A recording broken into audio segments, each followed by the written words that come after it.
A ghost. One dark and gloomy night, I was sitting in my bedroom reading ghost stories. The stories were very scary. A storm was brewing outside my window. The wind began to howl, and the trees shook and bent in the wind. Lightning started to flash across the sky. I felt uneasy as I heard the low rumble of thunder. I glanced around my room. The shadows were deep and dark. The ghost stories were making my imagination play tricks on me. I thought that the shadows were moving. I looked under my bed to make sure that nothing was under there. I hid under the covers and peeked out. I was starting to hear things. A big streak of lightning flashed across the sky, and a loud clap of thunder made me jump. I was very nervous. All of a sudden, I heard a noise. It was coming from my closet. I thought that it must be a ghost. I looked out from under my covers and waited for the ghost to appear. My face was white, and I was very, very scared. Then I heard the noise again. Yes, there was definitely a rustling in my closet. I stayed very still and did not make a sound. I watched the closet and hoped that the ghost would not come flying out at me. Something started to come out of the closet. I squeezed my eyes shut. I didn't dare look at the ghost. I heard it come out of the closet. I felt it jump up on my bed. I was still too scared to look. Then the ghost made a noise. It said, "Meow." I opened my eyes and saw my kitten standing there. It was my kitten that had made the rustling noises in the closet. I laughed and felt very foolish. I have decided not to read ghost stories on dark, stormy nights. I think my imagination plays tricks on me when I read ghost stories on nights like that.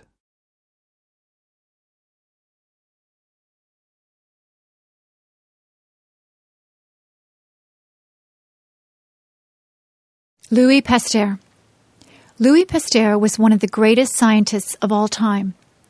Pasteur made very important discoveries in biology and chemistry, and the techniques he developed helped greatly develop medical science and the agricultural and food industries. Pasteur was born in a small town in France during the year 1822. When he was a young man, Pasteur studied science at a university in the city of Paris. He soon did some excellent work in chemistry, and later began his famous study of germs. Pasteur was one of the first scientists to understand that many diseases could be caused by extremely small invisible organisms.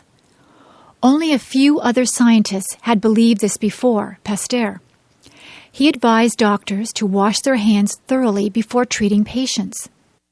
Pasteur also demonstrated that life forms did not arise spontaneously. His research confirmed the idea, developed by previous scientists, that a living organism would not appear unless other individuals of its kind were present. One of Pasteur's most important contributions was a technique that has been named after him, pasteurization. Pasteurization kills the germs that are found in drinks, such as milk or beer. Because of Pasteur's technique, people are no longer infected with diseases by drinking these liquids. Just as important as pasteurization was a technique called immunization.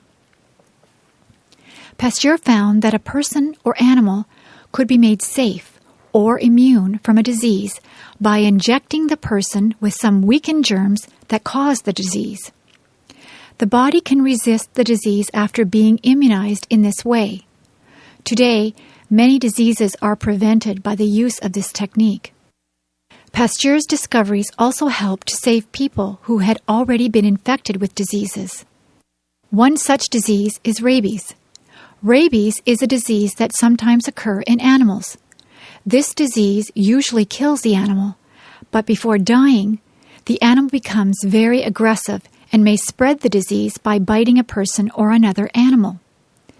One day, the parents of a young boy came to Pasteur. Their son had been bitten by a dog that had the rabies disease.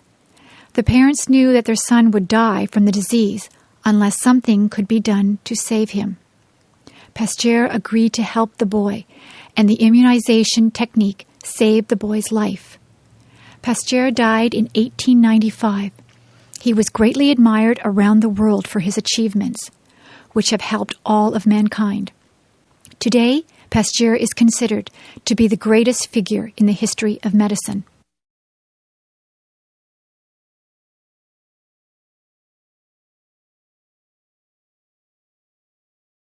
Corruption. When an official of a government or business is acting dishonestly, we say that this person is corrupt. Corruption is a serious problem in many countries around the world. There are several different kinds of corrupt practices, including bribes, kickbacks, nepotism, and embezzlement. A bribe is a payment of money or some other benefit in exchange for a decision that would not otherwise be made. For example, an accused criminal might bribe a judge so that the judge would make a decision of not guilty. Another example is that a business owner might bribe a government official so that the official would allow the construction of very unsafe buildings. A kickback is similar to a bribe, except that the official receives some part of the money in a dishonest business deal. For example, governments sometimes decide which company should build a road.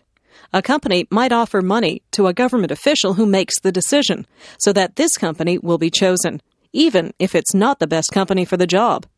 Nepotism happens when an official unfairly gives advantages to his or her relatives. For example, a government official might hire a brother or sister to do a job, even though other people would be much better qualified for that job. Of course, all of us want to help our relatives, but it is wrong to do this at the expense of the public. Embezzlement happens when an official secretly steals some money from a company or government.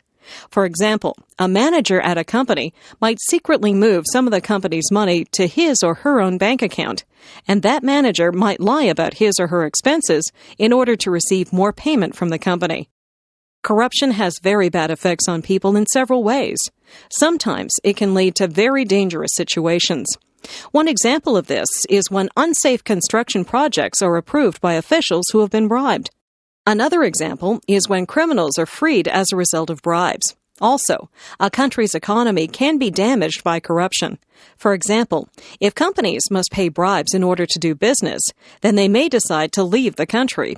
Also, if people's tax money is stolen by corrupt officials, this makes the people poorer. In addition, when company officials are corrupt, it makes the company less able to compete with other companies. How can corruption be stopped? An important step is for each person to decide not to act in ways that are corrupt. People must agree to take this problem seriously. Also, each company and each government must have strict rules about corruption. It must be very clear to all employees, from the lowest to the highest, that corruption is totally unacceptable.